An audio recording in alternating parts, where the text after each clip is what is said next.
we give Coach a little bit of ribbing here because of a stellar performance, but Coach Flaherty, John, thanks for joining us here today. First time being live at Selection Saturday. I know I've seen you over the years around the table as we're usually talking about the program and things like that, but here we are with technology and kind of bringing everything live here today. And what a season for you. We were on earlier as you guys were they were in there selecting the teams and deliberating, yes. But you know, we had the pleasure of watching you guys, obviously, down in Falmouth, and what a performance down there. But when you talk about what it means to your program to be the #1 seed, and of course the matchup you have coming up, it's a great reward for the kids this year. You know, the kids played well, they worked hard this year, and again, what's can't get lost is we lost a lot of guys. We had a 14-player turnover, so I don't think anybody, including the coaching staff, expected us to get to where we are, to be where we are. But it's a credit to our players. It's a credit to the leaders in our locker room to kind of take these guys under their wing and show them the right way to play and show them the right things to do. And they really gelled as a team. And we're excited about, you know, what comes next and where we go from here. So you come in as #1. I mean, that was no surprise. You play a tough schedule. Certainly the league is the top league in the state, and every night you play, no matter whom you're skating against in the league, it's a tough game, and that gets you prepared for the grind of postseason. And a couple of years, all 5 teams in the league have made the Super 8. This year, 3 teams are in it, but it's 3 out of the top 4 seeds. So, talk about how the Catholic Conference. I mean, we're not reinventing the wheel here, but the Catholic Conference gets teams ready for postseason. Oh, no doubt about it. Again, we're playing in arguably the most competitive league in the state.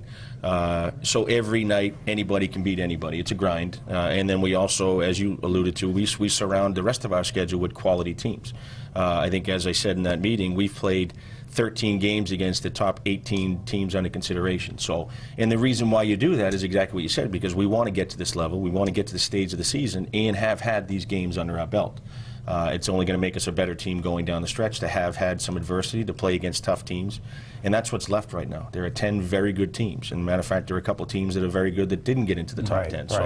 So, you know, anybody you play now, regardless of whether you're seeded 10 or 1 or somewhere in between, it's going to be a good game. It's going to be a battle every night. So we're excited for it, and we're looking forward to the challenge. Yeah, we had spoken about that very fact of you're going to see all the top goaltenders right in the state, certainly in that tournament, and coming off of the Falmouth where you guys didn't give up a goal, you know, and Payson played incredibly well, but you had plenty of other players that we got to highlight. So why don't you talk a little bit about the makeup of your team and some of the guys that the viewers should watch, you know, look for during the tournament? No, absolutely. And, you know, I think you alluded. It starts from the back out, and Brandon Paysan's been with us for 4 years now. He studied under one of the best I've ever had in Peter Cronin. So Brandon's really learned how to step up and play competitive hockey and to be into the pressure situations. And he's done well. And right behind him is Eddie Merrigan, who's a senior with us, who when Brandon was sick this year, Eddie stepped in and we didn't miss a beat. So we're played blessed. A great game against Malden Catholic. Absolutely did. And he had a great one against Winchester, and that game was talked about today. It was a 2-1 game with an empty net goal. So, you know, and Eddie's played a couple other games too. So from the back end out, we're very strong. Our goaltending is arguably, you know, the best in there. So now you go to our defensive core, and we have some great ones. A lot of people talk about when they watch us play how well our D moves the puck and how well they transition. And, you know, we have some great defensemen back there. Billy Roach is a 4-year player for us. He's really stepped up as a leader for us. Jason Dobey is arguably one of the best Division I prospects in high school hockey. Right. No doubt. I think he has 12 goals for us from the blue line this year. So, and then we have, you know, Ryan Campbell, really big, strong, physical kid who can skate as well as anybody. And the great part about that is we have a complimentary group of guys like Joe Kelly and Will Duggan, who this is their first year playing varsity, and you would never know that. The way they've really emerged and played well in that top pairing, the top 6 pairing. And then we have another group of guys that are just young but very skilled, and they step right in, they work. I think we have a couple of redwoods back there. We got guys like 6'4", 6'4", 6'3". So, you know, and those guys are doing a great job for us. And then when you go to the forward core, we have 13 forwards that have all played. We're getting another guy back from injury. But, you know, for the most part, we've skated 13 forwards, led by our, you know, top unit of Kaiser Ray, Ian Murphy, and young Thomas Kramer. And when those guys step off the ice, we come back with the C.J. Marshall's line, and those guys have all played well. So, you know, we have a good depth of our roster, and we have great leadership, and those guys have really performed well, and we're excited about, you know, this next phase. And a lot of great character guys, and we got to talk a little bit about Kaiser Ray down at the Falmouth tournament, the MVP and the scholarship winner of the first Buddy Ferrer Classic Scholarship Fund. But you know, talk a little bit more about Kaiser. I know he's such an electrifying player to watch, but obviously off the ice, you get to know him a lot better than we do. Great kid. And, you know, Kaiser's he's really kind of, as I said, stepped up as a leader. You know, he's been a 4-year player for us. He's always played in different positions and different roles. He's emerged last year as a guy that we can count on as a top guy. And this year, he's really elevated his game.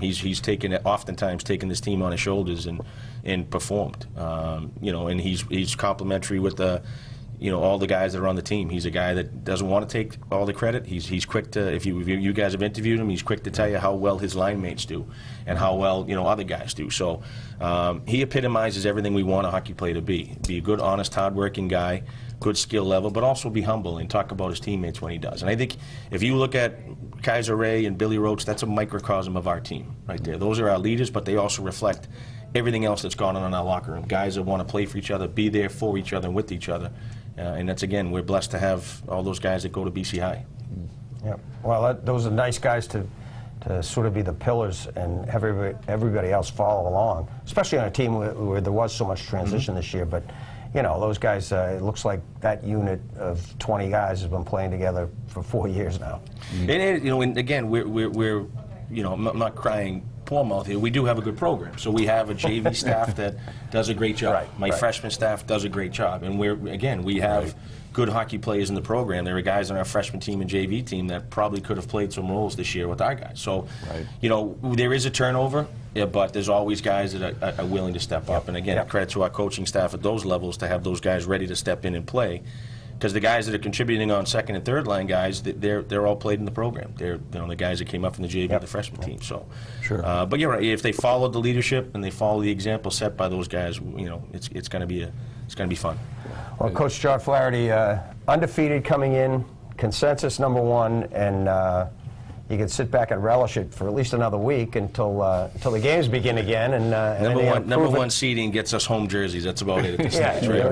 We get to put our maroon shirts away for a few games, but as I said, you know, everybody left is a great team. I mean, I think the play-in games are going to be amazing games to watch. It's going to be very competitive hockey.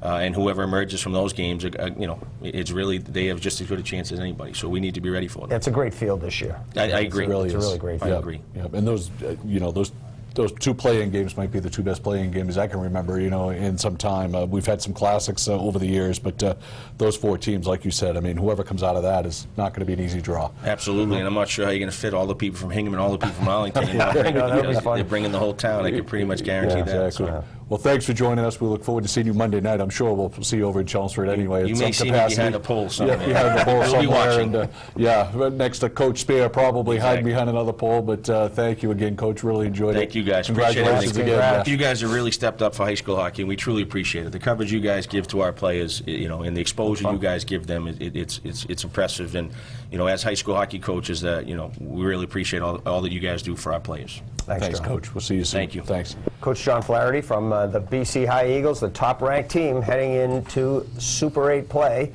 and the postseason. I guess we have to call it Division 1A. Division 1A, yes. Division 1A. It's 10 schools now. It's not 8 anymore. Right. But our carousel will